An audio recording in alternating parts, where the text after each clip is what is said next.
Hello and welcome to a special edition of Straight Talk, brought to you by Inglis and Darley. My name is Brennan O'Brien.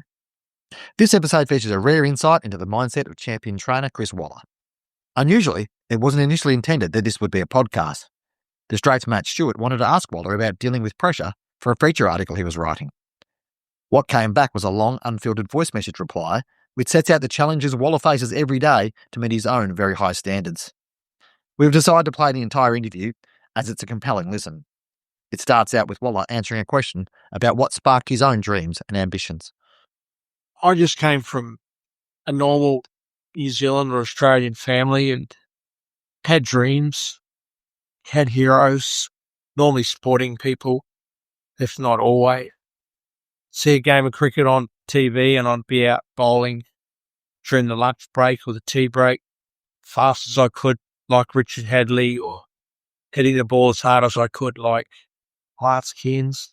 Or if it's the winter time, you'd be watching the All Blacks and then at halftime go out and kick a ball like David Kirk or Grant Fox. And to some degree, horse racing was creeping in as well. I was never going to be good enough at sport, and racing is an amazing sport. It can appeal to so many people. You don't have to have brilliant talent unless you're a superstar jockey. But I think racing, you can work away over a long time, end up getting quite good at your craft. So I went down the career of training horses, and I actually remember at the time there was a few other trainers getting their 1,000th winner and things like that. And I thought to myself, if I train sort of 25 winners here, I might get to 1,000 winners one day, and that would be a pretty big deal. I'd be remembered for being a pretty good horse trainer who trained 1,000 winners in New Zealand. Starting is easy when you're young. Establishing yourself, not so easy. And what I've learned later in life is holding that level is the biggest challenge, but also the driving force to continue to do well. So early days were great. I thought it was a pretty big deal training my first winner, but winners didn't flow. So I felt the pressure and expectation a little, could hear the voices talking. I came to Australia and had a couple of Saturday winners, a midweek winners. I thought that was a pretty big deal. That sort of dwindled out. Next thing we had a Saturday winner, and that was a pretty big deal. So lots of big deals along the way. I was nervous then. I felt the pressure. But like anything in life, we learn more, we deal with more, we cope better.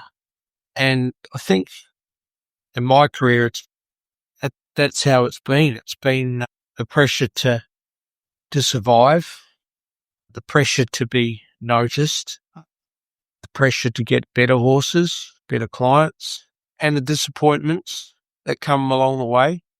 And then training our first Group 1 winner, which I think was 2008 or 2009 with Triple Honour. That was a big deal. Winning that race gave me the inner confidence to know what you had to do to train a Group 1 winner. And there wasn't much difference between that and a normal Saturday winner. The horse had to be good enough. You had to have the confidence in the horse. You had to be well prepared. You didn't have to panic. You just let things flow. So those early day pressure moments were great. They were sweet.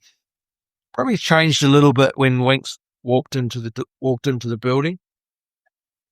In particular, at first Cox Plate.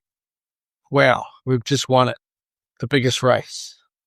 Hugh, myself, on cloud nine, walking on rarefied air, we thought. Caught up in the moment. Next thing, it's the following Saturday, it's Derby Day, and not that we went out on the town and partied, but we didn't have a great Saturday. I can't remember much about the Melbourne Cup. I think we had to beat favourite Preferment in it. We sort of got to the end of the week and said, gee, well, maybe we just lost sight of the ball a bit here. I don't think we did. But we'd gone to that stage in our careers where it was time to be expected to do it every week. Cox Plate was a big moment, but it was 1 week in the year. I think we both learnt from it, whether it be good, whether it be bad, but I think our intensity and pressure went to a whole new level, and the nerves gradually would start to creep in. The second Cox Plate was the build-up between Hartnell and Winks. Winks was winning on a Saturday, having 2 or 3 weeks off, and Hartnell would come out with just as impressively on the following Saturday. Like, it was good theatre, and the build-up was pretty big. I think we started to feel that we needed to promote racing a little at the time.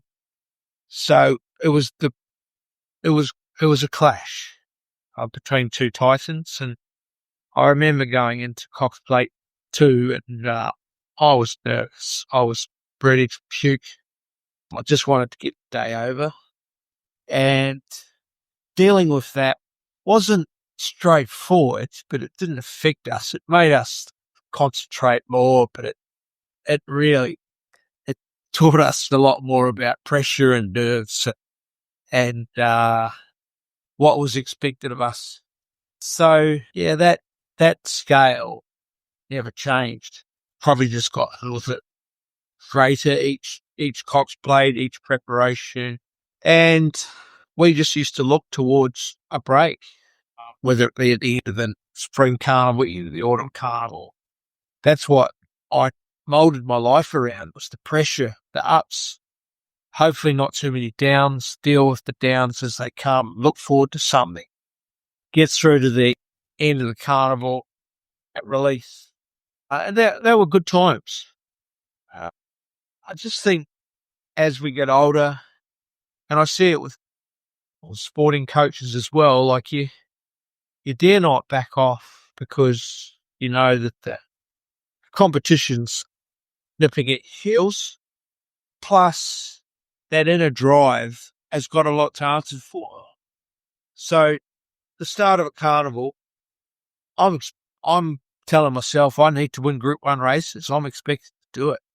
No one really cares whether Chris trains 1, 2, 3, or 10 Group 1 winners in sprint. Same with the order. But I do. I feel it. I feel the nerves. I feel the pressure. So that constant pressure is sort of it's there. You could get coaching for it, to have sports psychologists to help you with it. But I think it's all part of being a good coach and a good trainer, is putting yourself in that moment, putting yourself in that pressure and thriving on it. Got to be a little bit careful you don't put too much pressure on your team, horses and staff, because that can happen. And as little as last Saturday, back when Winks was racing, we had, the staff used to call it Winks Week. When Winks, the last week leading into Winks' race, like, it was just a bit different. Chris was different. Calm, but snappy at the same time. Snappy if there was a reason to be. Calm when things flowed, but you're almost looking beyond perfection. You were just looking for something that wasn't there. It might be the wind direction. It might be what way they were rolling the track. It might be the truck getting held up in the tunnel, so we'll leave 30 minutes earlier. It might be where they've got the markers for the final gallops. It might be the jockey riding in Hong Kong the week before and not making it back for a gallop. They're just the littlest things that you wouldn't ever worry about starting your career, but as you get into it, you get on edge. Last Saturday, I only found out on Monday. I could see it happening, but on Monday they said, see, Winks Week was back with their Sistina last week. And all I could say was, yeah, I felt it. I did feel the pressure. I got nervous, and yeah, I had probably overplanned the day. I went through all the rides of other jockeys on horses. That I wanted everyone to be on the game, not just Veer, Sistina and James, but yeah, I wanted all the jockeys on their game. I just didn't want any disappointments on the day, and so little things like that creep into you when you get older, and I think it's good to refocus and reset and take things seriously, because it takes you to a level and then you can just back off. You tend to cruise, but you cruise at a high level. So the intensity of expectation's great. The intensity of wanting to continue to succeed, I think, drives me. So, yeah, there's a lot of things sort of flow on as you get a little bit older. You're listening to a special edition of Straight Talk, brought to you by Inglis and Darley, featuring champion trainer Chris Waller. Yeah, it's the big race days. It's the big carnivals. It's the start of the carnival until you get into your groove. Like I feel their trials. Then they start racing. You feel the first race day, like Winks Stakes Day, or Apollo Stakes Day in Sydney. Then you sort of flow a little bit. They're the main ones. The expensive colts is a new level of pressure, but you get used to that. And dealing with a champion racehorse, we've been lucky enough to have a lot of the last few horse of the year horses. So we've sort of been in that position where we're dealing with Very Elegant, we're dealing with Winks, we're dealing with Nature Strip, we're dealing with Vestina. So you do get used to that, but there's the highs that you never get used to, and I think it's part of it. You feel like puking some days, and you don't, but you know you're alive. The question of Rangi Rangdu was he first nerves. I take my breath as I answer the question because, yeah, it wasn't easy. He was a good horse, and there were some great moments. We went to High Court of all things to work out who was riding him in the Doncaster, and we got that was, I think it was, it was Gay Waterhouse and fighting over there. Fortunately, we had our T's crossed and I's dotted, and although Nash was Gay's stable rider, there was no agreement in place, and the booking stuck. But poor old Rangi, he lost his life on a racetrack, and I've never really recovered from it. I think it made it harder when Winks was getting to the end of her career. You get nervous, like you feel every stride when they hit the ground. And yeah, I've never told anyone publicly, but I say a prayer every race day that the horses come home safe. And it goes further than that. You want the horses to make sure they go into the races sound. You don't take risks. You trot them up. You listen to the vets, and I just never want that Rangi moment again in my life. It'll happen, but yeah, I've just got to do the best I can for my horses, and I know that I've done the right thing. So yeah, towards the end of Winks's career, I just thought she was getting a bit heavier, and she was the soundest horse we've ever had. No medications or anything like that. But I just thought if something like that happened, it wouldn't be a good picture for racing. I felt that a bit. So again, it's just dealing with those things and putting yourself in the position. I think if you didn't worry about it or weren't concerned about it, you're probably not a real person. That was what we took from Rangi. I've got 3 horse photos in my office, and that Winks, Triple Honour, and Very Elegant.